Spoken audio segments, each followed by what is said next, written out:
ഞാനൊരു കാര്യം ചോദിക്കട്ടെ? ലാസ്റ്റ് ഞാനിട്ട വീഡിയോ കണ്ണേറിനെ പറ്റിയാണ്. ഇപ്പം അത് മാത്രല്ല നമ്മളിപ്പോൾ പുറത്ത് പോയിട്ട് വരുന്ന കാര്യം മാത്രല്ല.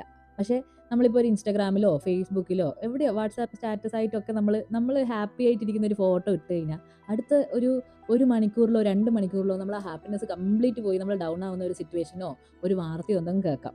അപ്പൊ തന്നെ നമ്മള് ഉറപ്പിക്കും. ഇന്ന് ആ ഫോട്ടോ ഇട്ടതാണ് പണിയായേ. വെറുതെ കൊണ്ടുപോയി ഫോട്ടോ ഇട്ട് ഓരോരുത്തരുടെ കണ്ണ് കൊണ്ടിട്ടുണ്ടാവും നമ്മൾ പറയും. അല്ലേ?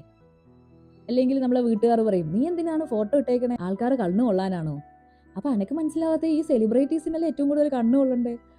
ഇപ്പം ബോളിവുഡ് ആയിക്കോട്ടെ, മോളിവുഡ് ആയിക്കോട്ടെ, ഹോളിവുഡ് ആയിക്കോട്ടെ, അവർ ഏത് മേഖല ഇൻഡസ്ട്രി മേഖലയായാലും പോട്ടെ, ഇപ്പം ഇൻസ്റ്റാഗ്രാം തുറന്നാൽ മൊത്തം അതേ ഉള്ളൂ. ഇങ്ങനത്തെ ഫോട്ടോസ്, കാര്യങ്ങള്, വീഡിയോസ്, ഹാപ്പിനെസ് എല്ലാം ഷെയർ ചെയ്യുന്ന ഒരു പ്ലാറ്റ്ഫോമാണ് നമ്മളെ. പല പല ഇമോഷൻസ് ഉള്ള പ്ലാറ്റ്ഫോമാണ് ഇൻസ്റ്റാഗ്രാമും ഫേസ്ബുക്കും ഒക്കെ അല്ലേ, യൂട്യൂബ് അടക്കം.